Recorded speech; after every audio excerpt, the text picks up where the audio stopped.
Sir, அடுத்ததாக நாம் பேச அழைக்கிறோம். எடுத்ததும் வெற்றி, கொடுப்பதும் வெற்றி. வெற்றிமாறன் இல்லாத தமிழ் சினிமா வெற்றிடம்தான். சமகால தமிழ் சினிமாவில் உங்களைப் போல் எவரும் உணர்வுகளை பேசவில்லை, உரக்க அரசியலும் பேசவில்லை. தன் படைப்புகளில் எப்போதும் மக்கள் உணர்வுகளை வெடித்து சிதறி விடுதலையாக தரும் படைப்பாளி, தயாரிப்பாளர், இயக்குனர் வெற்றிமாறன் அவர்களை பேச அழைக்கிறோம். எல்லாருக்கும் வணக்கம்.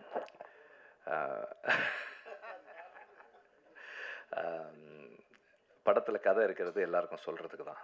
அதனால் கதையை மறைச்சி வச்சு ஒன்றும் பண்ண முடியாது. கதையை சொன்னால் தான் எல்லோரும் வருவாங்க.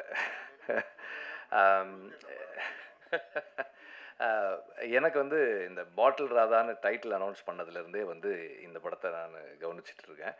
காரணம் என்னென்னா, என்னோடய அசிஸ்டண்ட் கார்த்தி அவர் ஒரு ஸ்கிரிப்ட் சொன்னார். அதை நம்ம ப்ரொடியூஸ் பண்ணலான்னு சொல்லி நான் பேசிகிட்டு இருந்தோம்.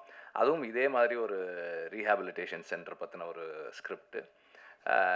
நிறைய விஷயங்கள், நிறைய அதில் நான் நிறைய கற்றுக்கிட்ட விஷயங்கள் இருந்தது. அந்த ஸ்கிரிப்டை பற்றி பேசும்போதெல்லாம் நான் நிறைய தெரிஞ்சுக்கிட்டது, கற்றுக்கிட்டது இருந்தது. அண்டு இந்த படம் பார்த்ததுக்கப்புறம் அமீர் சொன்ன மாதிரி தான், அந்த படம் பண்ண முடியாது. எல்லாருமே நம்ம எல்லாருமே ஏதோ ஒரு விதத்தில் ஏதோ ஒரு அடிக்ஷனுக்குள்ளே தான் இருக்கிறோம். இன்றைக்கி எல்லாருமே ஏதோ ஒரு அடிக்ஷனுக்குள்ளே இருக்கோம். எனக்கு ஆல்கஹால் அடிக்ஷன் இல்லை, பட் எனக்கு நிக்கோட்டின் அடிக்ஷன் இருந்தது. இன்றைக்கி நம்ம எல்லாருமே டிஜிட்டல் அடிக்ஷனில் இருக்கிறோம். ஒரு ஒரு இன்ஸ்டாகிராமையோ அல்ல ஒரு யூடியூபையோ நம்ம ஸ்வைப் பண்ணும்போது we get a hit, we get a high, அந்த அடிக்ஷனில் இருக்கிறோம்.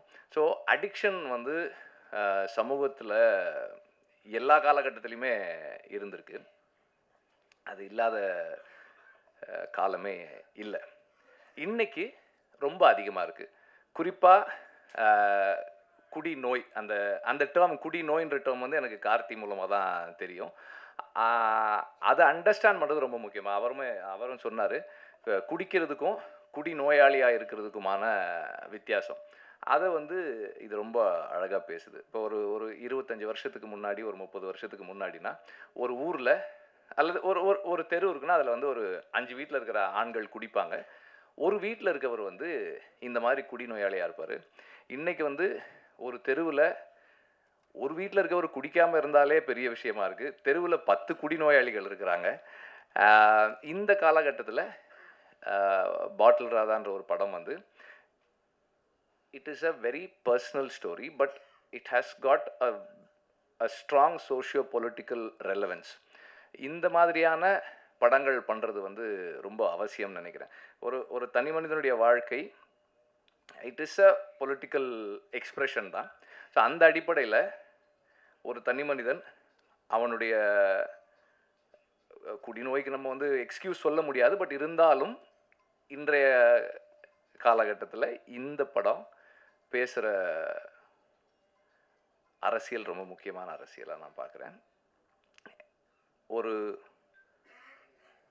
ஒரு டி அடிக்ஷன் சென்டர் என்னவா ஃபங்க்ஷன் பண்ணுது, என்னவா இருக்குது, அதுக்குள்ளே இருக்கிற சிஸ்டம் என்ன, அது என்ன மாதிரி ஃபங்க்ஷன் பண்ணுது, அதுக்குள்ளே என்னெல்லாம் இருக்குது.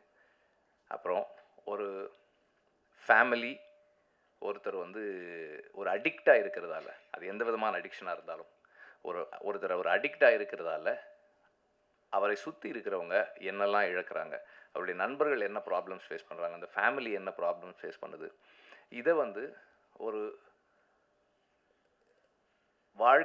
வாழ்க்கைக்கு பக்கத்தில் ஒரு இன்ட்ரெஸ்டிங்கான ஒரு ஃபில்மாக சொல்கிறது ஒரு பெரிய சேலஞ்ச். அதை ரொம்ப சக்ஸஸ்ஃபுல்லாக பண்ணியிருக்காங்க. இப்படி ஒரு அமீர் சொன்ன மாதிரி ஒரு என்கேஜிங்கான narrative. At the same time this is a film of positive possibilities. இது ரொம்ப ரொம்ப ஒரு பாசிட்டிவான ஃபில்ம். இதில் எல்லாருக்குமே ரிடெம்ஷன் இருக்குது. எவ்வளவு டார்க்னஸில் இருந்தாலும், நீங்கள் எவ்வளவு கீழே போனாலும் நாம் நினச்சா நம்ம அதிலிருந்து மீண்டு வந்துடலான்னு சொல்கிற ஒரு படம் இது. ரொம்ப முக்கியமான விஷயம். ஏன்னா எப்போவுமே நம்ம நிறைய சந்தர்ப்பங்களில் பார்க்குறோம், ஒரு நம்பிக்கை இந்த மாதிரி குடிநோயாளிகளோ இல்லை எந்த அடிக்ஷனில் இருந்தாலும் அவங்களுக்கு அந்த நம்பிக்கை போகும். நம்மளால் முடியுமா, நம்மளால் முடியாது, நம்மெல்லாம் எப்படி பண்ண போகிறோம். அப்போ அந்த ஆல்கஹாலிக் அனானிமஸில் அந்த ஓப்பன் ஷேரிங்னு ஒன்று சொல்லுவாங்க. அந்த ஓப்பன் ஷேரிங் தான் அவங்களுக்கு அந்த கான்ஃபிடென்ஸ் கொடுக்கும்னு சொல்லுவாங்க. ஸோ அந்த மாதிரி இந்த படமே வந்து ஒரு ஒரு குடிநோயாளியினுடைய ஓப்பன் ஷேரிங் தான் நினைக்கிறேன். So it is going to create a big impact in the society. At the same time இந்த படத்தினுடைய அந்த அந்த டெக்னிக்கல் ஆஸ்பெக்ட்ஸ் அப்புறமா இன்னொரு டைம் சொல்லலாம்னு நினைக்கிறேன். ஆனால் இந்த படத்தோட காஸ்டிங் பற்றி சொல்லி ஆகணும். இந்த படத்தில் இருக்கிற ஒவ்வொரு நடிகரும் வந்து இந்த இந்த படம் ஒரு ஒரு சினிமா இல்லை, இது வந்து நம்ம லைஃப்பில் நடக்கிறது, நம்ம தெருவில் நடக்கிறது, நம்ம அண்ணனுக்கு நடக்கிறது, நம்ம தம்பிக்கு நடக்கிறது, நம்ம அப்பாவுக்கு நடக்கிறது அப்படின்னு நம்மளை உணர வைக்கக்கூடிய அளவுக்கு அவ்வளோ ரியலிஸ்டிக்காக இருக்குது காஸ்டிங். எல்லாருமே வந்து மிக பொருத்தமான சாய்ஸஸ். அங்கே அந்த அந்த ரீஹாபிலிட்டேஷன் சென்டரில் இருக்கிறவங்களா இருக்கட்டும், அந்த தெருவில் இருக்கிறவங்களா இருக்கட்டும், ஒவ்வொரு நடிகருமே வந்து அவ்வளோ பொருத்தமாக இருக்காங்க. அண்ட் எல்லாருமே அவ்வளோ கன்வின்சிங்காக அந்த ரோல்ஸ் பண்ணியிருக்காங்க. ஸ்பெசிஃபிக்காக சொல்லலை இவங்க அவங்கன்னு, பட் எல்லாருமே அவ்வளோ சிறப்பாக பண்ணியிருக்காங்க. இது அண்ட் பீயிங் அன் ஆடியோ லான்ச்ன்றதால மியூசிக்கும் நான் சொல்லிடுறேன். ஒரு எப்படி ஒரு ஒரு ஹார்ட் பீட் மாதிரி இருக்குது. எங்கேயுமே நம்ம வந்து அதை ஃபீல் பண்ண முடியல. ஆனால் அது இல்லைன்னா நமக்கு என்ன ப்ராப்ளம்ஸ் இருக்குமோ அந்த அளவுக்கு இருக்குது. பேக்ரவுண்ட் ஸ்கோரு பியூட்டிஃபுல்லாக பண்ணியிருக்காரு. சாங்ஸ் நம்ம கேட்டோம், நல்லாயிருக்கு. ஒவ்வொருத்தருமே அவங்க ஜாபை சரியாக செஞ்சுருக்காங்க. அது வந்து அது டைரக்டரோட கிரெடிட் தான். Exceptional work as a writer and as a film maker. ஏன்னா ஒரு ஒரு கன்ஃபைன்டு ஸ்பேஸ்க்குள்ளே ஆடியன்ஸை என்கேஜ் பண்ணுறது, இன்றைக்கி இருக்கிற நிலைமையில் ஆடியன்ஸை என்கேஜ் பண்ணி வைக்கிறதும் அவங்கள எமோஷ்னலாக மூவ் பண்ணுறதும் வந்து ஒரு பெரிய சேலஞ்ச். அது வந்து ரொம்ப சக்ஸஸ்ஃபுல்லாக பண்ணியிருக்காங்க. I was very engage. Aamir சொன்ன மாதிரி நான் ரொம்ப என்கேஜாக இருந்தேன் இந்த படத்தில். அண்ட் ஒவ்வொரு கேரக்டரும் அவங்களோட எனக்கு உணர்வுபூர்வமான ஒரு ஒரு ஒரு கனெக்ட் இருந்தது. எல்லாத்துலேயும் ஏதோ ஒரு இடத்துல என்னுடைய நண்பர்களையோ என்னையோ அல்லது எனக்கு தெரிஞ்சவங்களையோ நான் என்னால் பார்க்க முடிஞ்சுது. அது அந்த ஒய்ஃபாக இருக்கட்டும், அந்த குழந்தைகளாக இருக்கட்டும், அந்த அந்த அந்த பாட்டில் ராதான்ற கேரக்டராக இருக்கட்டும், அவனோட ஃப்ரெண்ட்ஸாக இருக்கட்டும், எல்லாருலேயுமே வந்து ஏதோ ஒரு இடத்துல நான் வாழ்க்கையில் சந்தித்த நபர்களை என்னால் பார்க்க முடிஞ்சுது. அந்த அளவில் அந்த writer and the director have succeeded. And இப்படி ஒரு படத்தை ப்ரொடியூஸ் பண்ணதுக்கு முதல்ல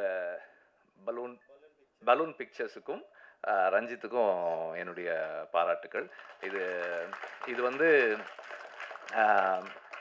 இந்த மாதிரி ஃபில்ம்ஸ் வந்து ஸ்டார்ட் பண்ணும்போதே வந்து இது மெயின் ஸ்ட்ரீம் இல்லையே அப்படின்ட்டுருவாங்க.